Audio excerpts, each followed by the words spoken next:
दोस्तों सिंधी नौजवान लाइ हिकिड़ी ॾाढी ख़ासि ज़बरदस्त हिकिड़ी एडवाइस आहे जेकर उन ते अमल कनि त उहो थी सघे थो त ईंदड़ वक़्त में करोड़पति थी वञनि। जी हा, बिल्कुलु तव्हां सही ॿुधो, करोड़पति जी ॻाल्हि थो कयां।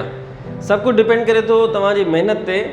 ऐं हाणे जेका मां ॻाल्हि तव्हांखे ॿुधाइण वारो आहियां उन में महिनत जी त ज़रूरत आहे ई आहे, लेकिन तव्हांजे कंहिं बि इन्वेस्टमेंट जी ज़रूरत न आहे। ईअं न आहे त तव्हां कयो बि पैसा ख़र्चु कयो या छा या कुझु, तव्हां खां केरु रुपियो बि न वठंदो, लेकिन ॻाल्हि इहा आहे जो तव्हांखे महिनत पाण करणी आहे। जेकॾहिं तव्हां कराची में रहियल आहियो, तव्हांखे का जॉब नथी मिले, तव्हां सोचो था त मां सॼो ॾींहुं फारिग वेठो आहियां, छा कयां, छा करणु खपे मूंखे, त तव्हां हिकिड़ो पेन खणो, हिकिड़ो बुक खणो, तव्हां जंहिं एरिया में तव्हां रहो था उतां जे तव्हां रियल इस्टेट वारनि सां मुलाक़ात कयो।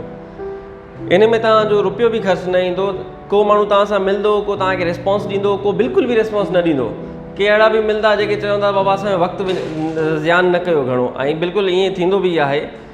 अॼु जेके बि वॾा वॾा बिल्डर्स आहिनि या उहे जेके वॾा रियल इस्टेट वारा माण्हू आहिनि, उहे स्टार्टिंग में उन्हनि वॾी महिनत कई, लेकिन उहे रिकॉर्ड ते शयूं न आहिनि। असांखे सिर्फ़ु उहा शइ नज़र अचे थी त बाबा हाणे फलाणे माण्हू वटि गाॾी आहे, फलाणो माण्हू वॾो बिल्डर थी वियो आहे, लेकिन उन बिल्डर थियण खां पहिरियां जेका हुनजी महिनत हूंदी उहा सिर्फ़ु उनखे ई ख़बर हूंदी। इन में काई बि इन्वेस्टमेंट जी ज़रूरत न आहे, तव्हांखे सिर्फ़ु पाण वञिणो पवंदो।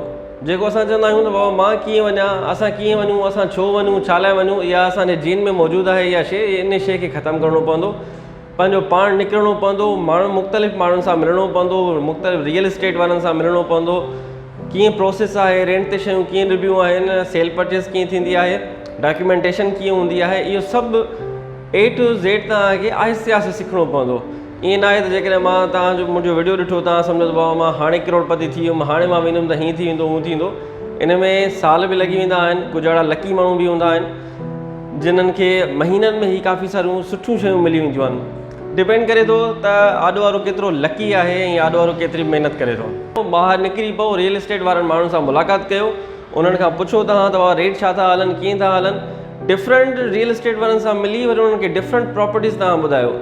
फॉर एग्ज़ाम्पल, जीअं हाणे आउं हितां कराची में सचल जे भरिसां चेपल कोर्टयार्ड में कमु कयां पियो। हाणे मूं वटि जेके प्रॉपर्टीज़ हूंदियूं आहिनि उहे मां डिफरेंट रियल इस्टेट वारे खे ॿुधाईंदो आहियां। जेकॾहिं हुन वटि को क्लाइंट ईंदो आहे त उहो मूंखे रेफर कंदो आहे। ईअं ई जेकॾहिं तव्हां कंहिं रियल इस्टेट वारे वटि वञो था, हुन वटि कोई फ्लैट आहे, वरी ॿिए रियल इस्टेट वारे खे उन फ्लैट जी ज़रूरत आहे। इन्वेंट्री मतिलबु का कोई प्रॉपर्टी, जॻह, प्लॉट वग़ैरह, फ्लैट वग़ैरह या बैंगलो हिकिड़े रियल इस्टेट वारे खां वठी करे ॿिए खे ॾियणो आहे। इहो प्रोसेस कीअं थींदो आहे, इहो प्रोसेस तव्हांखे आहिस्ते आहिस्ते सम्झ में ईंदो। हीअ यकदम वारी कहाणी न आहे, हिन कहाणी में थोरो टाइम लॻी वेंदो आहे। जेके नौजवान मूंखे ॿुधी रहिया आहिनि उहे ॿियनि दोस्तनि खे बि इनकरेज कंदा ऐं मोटिवेट कंदा।